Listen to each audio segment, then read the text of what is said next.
Hey everyone, it's Erica and welcome to day 2 of your 5-day, 5-pound challenge.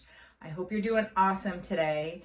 And today I'm going to be talking about the nervous system and something called autonomic pairing, something that my mentor coined the term. And autonomic pairing is one of the untold secrets of the healthcare system. And I want to teach you how to control your nervous system, because whoever is in control of your nervous system controls you. And chances are somebody else or something else most of the time is controlling your nervous system. So if you can reclaim your nervous system, then you can really help reclaim your health.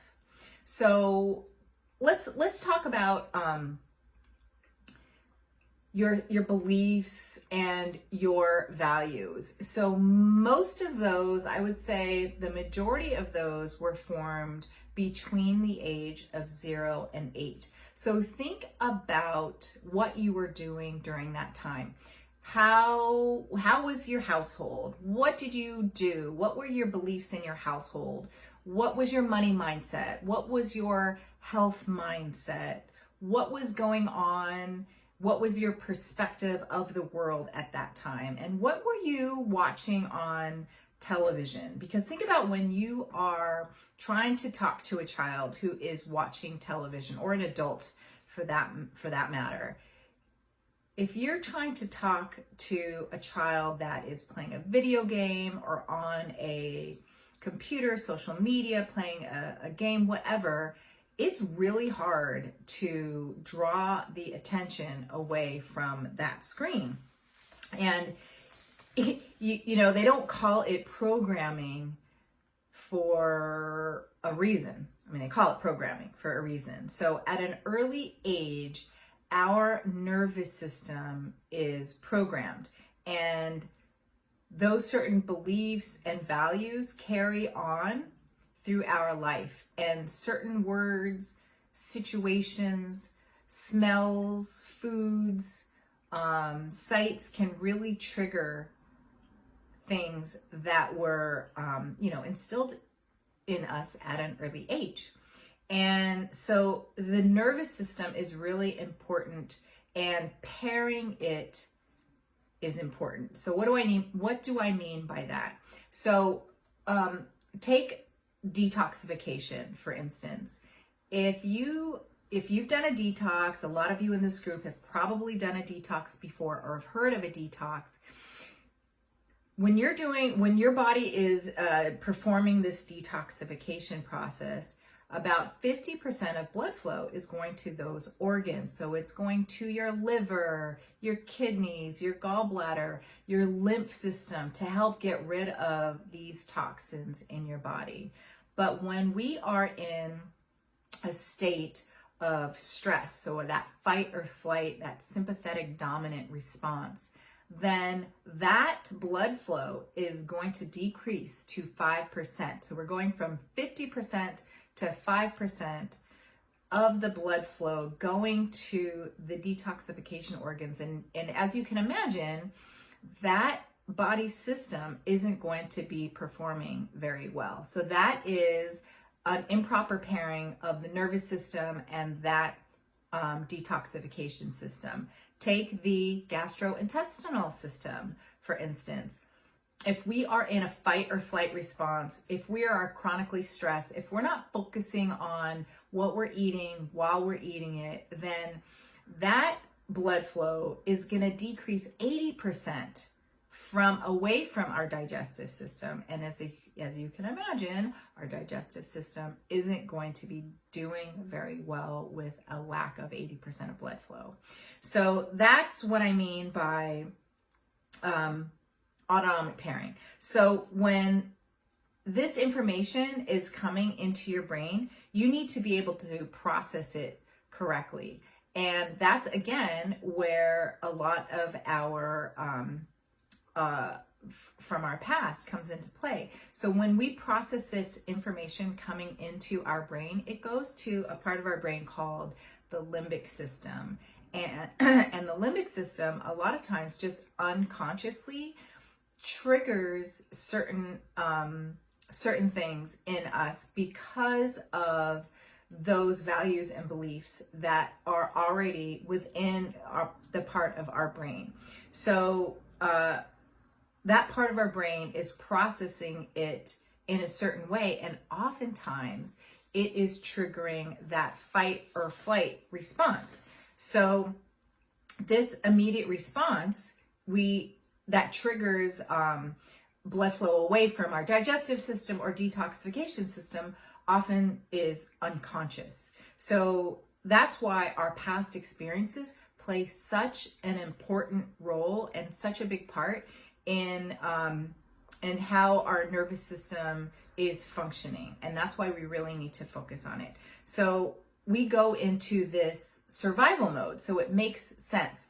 When we go into this fight or flight response, imagine running away from a lion. Like, that blood flow is going to go to our muscles, right? So we can run faster, so we can, climb a tree, whatever. And that blood flow is going to be going away from other processes like our digestive system and our immune system and our detoxification system. It's also going to increase our blood pressure. It's going to increase our heart rate. It's also going to increase our blood sugar, because we need that quick burst of energy so we can run away from the lion. And what that's going to do is it's really going to mess up our metabolic processes.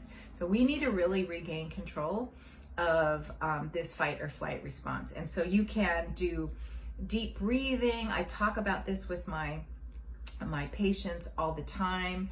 We can do yoga, meditation, we can keep a gratitude journal, you can get good sleep. And these are the reasons why these things are so important, right? Because we're trying to rewire and retrain our brain. But we also need to focus on those triggers, and we need to figure out how we can respond better to those triggers. So on your handy dandy sheet here, first we need to identify things, people, places that trigger us and why. So we need to be aware, right? Is it a certain situation, a certain person? They say the wrong thing. Oftentimes, we can't get away from it. So if you can, try to surround yourself with people who don't trigger you, and maybe try to distance yourself from people that do trigger you. So those certain situations, hopefully you can change. So just really be able to identify those situations so that you can separate yourself from it, and that doesn't trigger that fight or flight response. So also, think about how you are responding to those situations. So if you're responding in a certain way and you really don't know why, that it's just an automatic response, step back for a second and think about, why am I responding this way? How did my parents respond when I was younger? Am I just replicating this sort of response? And when I do replicate this response, what kind of example am I displaying for my children? So, is it a protective response? Am I projecting it onto myself or the situation? So it's really important to be aware and to figure out how you can, respond differently and process those triggers differently. And this is I'm no expert. There are a lot of experts out there. I'm just trying to help you become more aware of this right now. So be an observer of your thoughts and emotions. So sometimes you need to step away from yourself, get kind of like a bird's eye view and an out-of-body experience, and kind of figure out why, how can I respond differently, and what can I do so that it's not going to cause this sort of crazy response in me right now.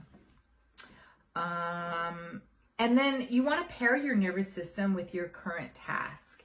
So, you know, we have a sympathetic nervous system for a reason. If you need to, if you need to run across the street and get away from a car that's going to hit you, your sympathetic nervous system needs to kick into play. If you're running down a taxi, if you are, running a marathon, if you need to be, you need to be on and you need to get a job done, then your sympathetic nervous system needs to be on.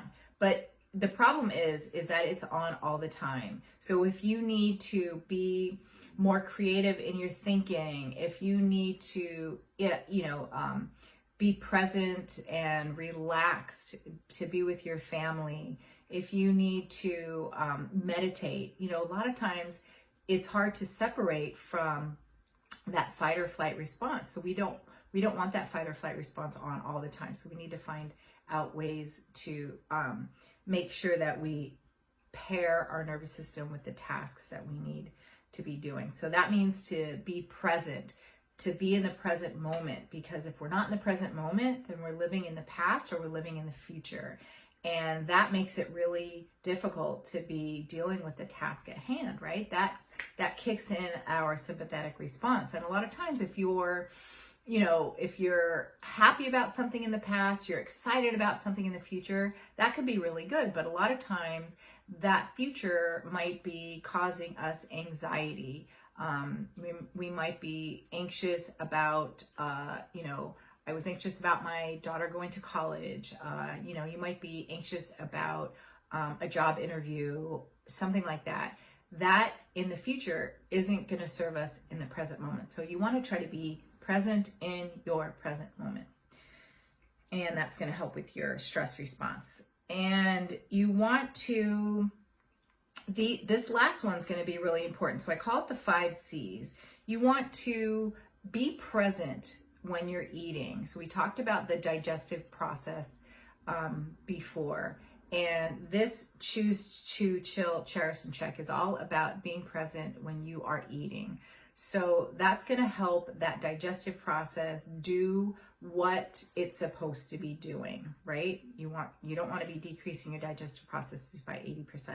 So first you want to choose the right foods. You want to choose nourishing foods, healthy foods, organic foods, something that's going to be serving your body. You want to choose fresh fiber first, right? When you're eating your meals. And you want to chew your food. You have to make sure that you're chewing your food at least 30 times, about 30 times. I've watched people eat, they chew their food 5 times and they swallow it. Or they swallow it down with a bunch of water. And that is going to mess up your digestive sequencing. It's going to mess up your digestive processes. You want to chew your food to the consistency of salsa, and that's going to help everything be released, your enzymes, your gallbladder, the acidity in your stomach, the pH in your intestines. So that's super important. You need to chew your food, really, really important. And then you need to chill when you're eating. So you need to be in a relaxed state so that your digestive processes can flow freely. You want to be away from your screen. You want to be away from, don't eat while you're watching television, driving your car, talking on the phone, but you do want to be around people that you enjoy eating with. So you want to cherish your food and cherish the company that you're eating your food with. And think about, being very grateful about the food you're eating, from where it came from, the people who prepared it, and how it got onto your table. And really just eat slowly, smell your food, and just really eat in a relaxed state. And then check your food. Check means you need to check your stools on a regular basis. Make sure that your stools look healthy. I get my stools checked every year to make sure that it doesn't contain any pathogens, bugs, parasites, yeast, bacteria, viruses that are going to be harmful to my health and to my immune system. So all of those really, really important in terms of rest and in digesting your food, and really enjoying your food, right? So how many times you say you just inhale your food? And so I know people had commented on this in the group. So I hope those 5 C's really, really help you. So go ahead and comment down below in terms of, you know, how you can choose to be more present and how you can calm down your nervous system a little bit. I would love to hear what is helping you. And I hope that everybody has a great rest of the day, and I will see you tomorrow. Take care.